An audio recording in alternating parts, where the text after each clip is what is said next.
Emma Raducanu wins US Open. Chinese netizens join the celebration. Chinese netizens are known to celebrate the victory of British tennis player Emma Raducanu at the US Open. Because Emma is of Chinese descent. Emma was born in Canada. His father is from Romania, while his mother is a citizen of Land of Pandas. They moved to London when Emma was 2 years old.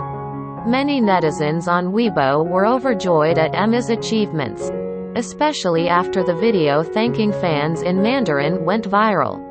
Emma Raducanu had told her that she was of Chinese descent in a previous interview, making netizens Panda Country proud.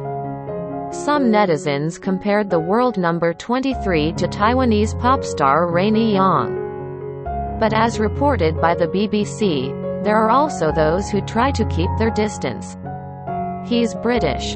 Why are you trying to claim him? Emma's victory at the US Open made her the first British woman in 44 years to win a Grand Slam.